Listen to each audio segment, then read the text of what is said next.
The Morrison family boardroom hadn't changed in 20 years. Same mahogany table, same leather chairs, same oil painting of my grandfather hanging above the fireplace. But today everything would change. I adjusted my simple navy blazer, deliberately chosen to look unremarkable. At 32, I'd spent a decade being invisible to my family, and for once that worked in my favor. Nobody noticed when I slipped into the annual shareholders meeting 10 minutes early, taking a seat near the back. The room filled quickly with familiar faces. My Uncle James, current CEO of Morrison Industries, strode in with his usual air of superiority. My cousins Marcus and Katherine, both senior vice presidents, followed close behind. Aunt Diana, head of the board, settled into her chair at the head of the table, barely sparing me a glance. Olivia, Uncle James's voice carried across the room, dripping with condescension. I'm surprised to see you here. This meeting is for major stakeholders only. I smiled softly, remembering the stack of documents in my briefcase. I have an invitation, Uncle James. Katherine snickered. Did you finally buy some shares with your consulting money? What, like 5 or 6? The room filled with quiet laughter. I'd heard it all before. Poor Olivia, the disappointment. The one who walked away from the family business to start her own consulting firm. They thought I was struggling, taking small clients, barely making ends meet. If only they knew that Phoenix Consulting, my small firm, was the cover for a much larger operation. Actually, I kept my voice level. I'm here representing an investment group. Uncle James rolled his eyes.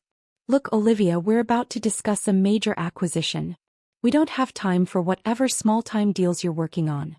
Aunt Diana cleared her throat. Let's begin. As you all know, we're here to discuss the Summit Industries acquisition. It's a $2.8 billion deal that will finally put Morrison Industries at the top of the market. I watched as they passed around champagne, already celebrating their supposed victory. Marcus raised his glass. To the biggest deal in Morrison history. Speaking of Summit, I interjected quietly, shouldn't we discuss the ownership changes first? The room fell silent. Uncle James frowned. What ownership changes? I reached into my briefcase, pulling out a folder I'd prepared months ago. The recent acquisition of Morrison Industries controlling shares by Phoenix Global Holdings. Katherine laughed sharply. What are you talking about? Nobody's acquired anything.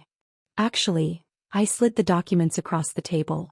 Over the past 18 months, Phoenix Global Holdings has acquired 52% of Morrison Industries through various subsidiaries and shell corporations. Uncle James snatched the papers, his face growing paler with each page he turned. This is impossible. Who owns Phoenix Global Holdings? I stood slowly, smoothing my blazer. I do. The silence that followed was deafening. 20 years of being underestimated, dismissed, and mocked had led to this moment. While they were busy laughing at my small consulting firm, I had built an empire in the shadows. You. Marcus choked out. But, you're nobody. You run a tiny consulting business. That tiny consulting business, I replied calmly, was just the beginning. Would you like to see the full portfolio of companies I own? Aunt Diana, always the quickest to adapt, spoke first. How? When did this happen? It started 10 years ago when Uncle James told me I'd never amount to anything in business. I moved to the head of the table where my aunt sat frozen. Remember when I asked for a chance to prove myself in the company? You all laughed and said I should stick to small-time consulting. I pulled out more documents, spreading them across the table. So I did. I took small clients, learned everything I could, and built something bigger than Morrison Industries could ever dream of being. Phoenix Global Holdings now owns controlling interests in 15 Fortune 500 companies. Uncle James stood up, his face red with anger. You can't do this. We're family. Family. I raised an eyebrow. Was it family when you blocked my promotion 7 years ago? When you told potential clients not to work with me? When you spread rumors about my business failing? I turned to address the entire room. As of this morning, I am the majority shareholder of Morrison Industries. There will be changes, starting with the management structure. Katherine jumped up. You can't fire us. This company has been in our family for generations. I'm not firing anyone, I replied calmly. Yet. But there will be a complete audit of all operations starting with your department, Katherine. Those mysterious budget overruns you've been hiding? We're going to discuss those in detail. The color drained from her face. Now, I settled into the chair at the head of the table. Shall we discuss the Summit Industries acquisition? Though I should mention that deal won't be moving forward. Summit became a subsidiary of Phoenix Global 6 months ago. The room erupted in chaos. Uncle James was shouting about betrayal, Marcus was frantically calling his lawyer, and Katherine had collapsed back into her chair looking shell-shocked. But Aunt Diana just stared at me, a glimmer of recognition in her eyes. "You're exactly like your grandfather," she said quietly. "He would have loved this." I glanced up at his portrait, remembering the last conversation we had before he passed. "Never let them see you coming," he told me. "Build something so big they can't ignore it, then show them what you're really made of." Looking at my family's shocked faces, I knew I'd done exactly that. But this was just the beginning. The real work would start tomorrow, when they realized that the nobody they'd dismissed for years was now their boss. The next morning, I arrived at Morrison Industries headquarters before sunrise. The security guard did a double take when I used the executive elevator. Clearly, news hadn't spread to everyone yet. My grandfather's old office, now Uncle James's, was exactly as I remembered. Imposing mahogany desk, wall of windows overlooking the city, and that familiar scent of leather and coffee. I ran my fingers along the desk's edge, remembering how I used to sit here as a child, listening to my grandfather's stories about building the company from nothing. "One day," he'd said, "someone in this family will need to rebuild it all." He knew even then that Uncle James's leadership was weakening the company's foundation. My phone buzzed, a message from my COO at Phoenix Global. "Family's trying to call emergency board meeting. Want me to block it?" "No," I typed back. "Let them try." Right on cue, Uncle James burst through the door, his face flushed with anger. He stopped short when he saw me behind his desk. "This is my office," he sputtered. I didn't look up from my laptop. "Not anymore. Your new office is on the 3rd floor. Sarah will show you there. You can't do this." He slammed his hands on the desk. "I built this company." Now I did look up. "Did you? Let's review your tenure as CEO, shall we?" I pulled out a folder. "Under your leadership, Morrison Industries' market share dropped 40%. You lost our 3 biggest clients to competitors. And let's not forget the failed expansion into Asia that cost us $300 million. Those were strategic decisions. Those were failures." I cut him off. "Failures I had to watch while you rejected every suggestion I made to help. Remember the digital transformation proposal I presented 5 years ago? The one you laughed at? Our competitors implemented similar strategies and doubled their revenue." He sank into a chair, suddenly looking older. "What are you going to do?" "I'm going to fix everything you broke." I handed him a document. "This is your new position, senior advisor. You'll have no direct reports, no operational authority, but you'll keep your salary and benefits. Consider it my one concession to family loyalty." As if summoned by the word family, Katherine appeared in the doorway, her eyes red from crying. "Olivia, please. You have to understand. "I understand perfectly," I interrupted. "I understand that you've been embezzling from your department's budget for the past 3 years." She went pale. "That's not. I never." $2.4 million to be exact. Cleverly hidden in vendor contracts and inflated project costs. Did you think nobody would notice? I can explain. Save it for the forensic auditors. They'll be here this afternoon." I slid another document across the desk.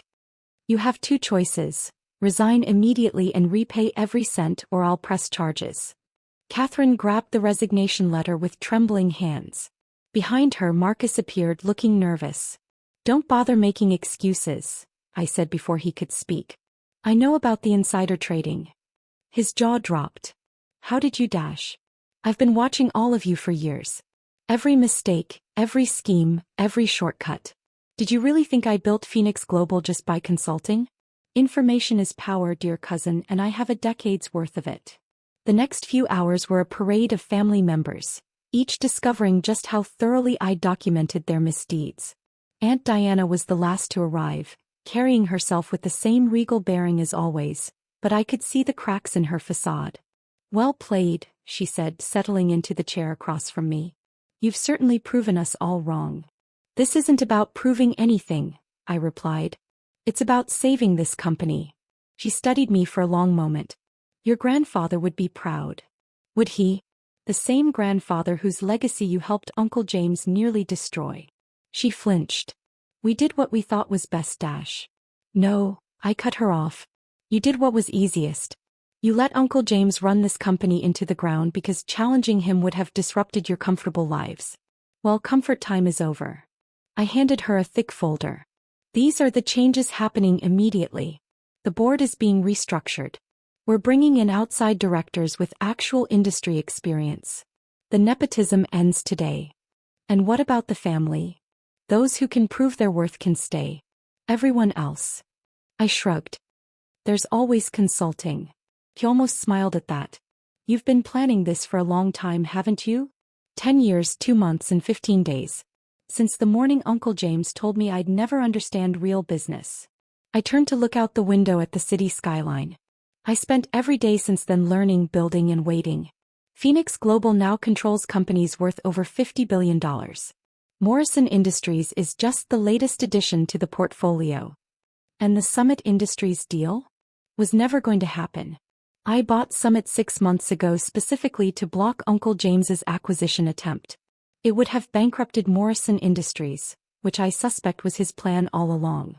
Cash out before anyone realized how bad things really were. Aunt Diana's eyes widened. James wouldn't dash. Check your email. I sent you proof an hour ago. Bank transfers, offshore accounts, everything. He's been preparing to jump ship for months. She pulled out her phone, her hands shaking slightly as she read.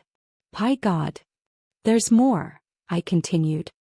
Marcus's insider trading, Katherine's embezzlement, your husband's tax evasion schemes.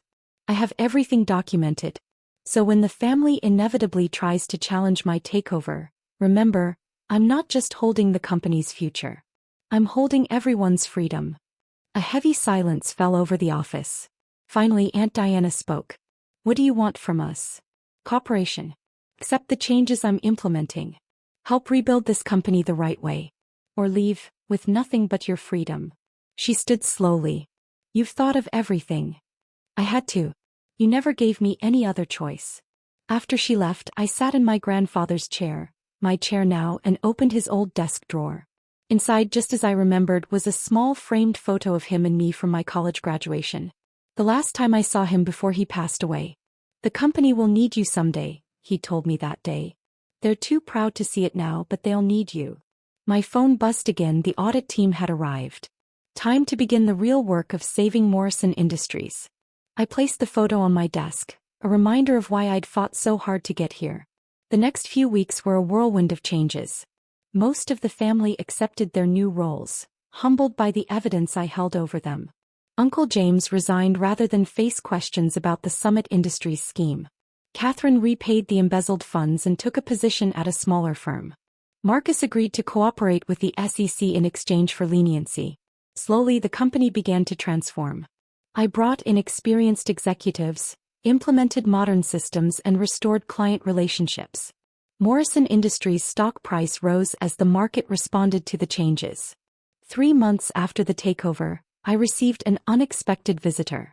My father, who had stayed out of the family business after my grandfather passed, appeared in my office.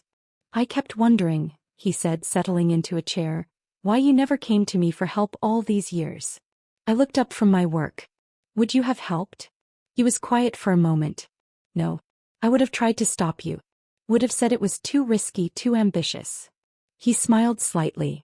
I would have been wrong. Yes, you would have. Your grandfather knew, didn't he? What you were planning. I nodded. He left me his private client list before he died. Said I'd know what to do with it when the time came. Those relationships helped me build Phoenix Global. He always said you were the only one who really understood business. My father looked around the office. The company's doing better than it has in years. It's doing better because it's being run like a real business, not a family piggy bank. He stood, straightening his jacket. Well, I just came to say, I'm proud of you. And I'm sorry I didn't see it sooner. After he left, I walked to the window, looking out at the city where I'd spent 10 years building my empire in secret. The family that had once dismissed me as a nobody now answered to me. But this wasn't about revenge. It was about restoration. About taking something broken and making it whole again. My phone buzzed, another acquisition opportunity. I smiled, remembering how they used to mock my small consulting business. Now that same business was the foundation of a corporate empire. Sometimes I thought the best revenge isn't proving people wrong. It's succeeding so completely that they have to face how wrong they've been all along.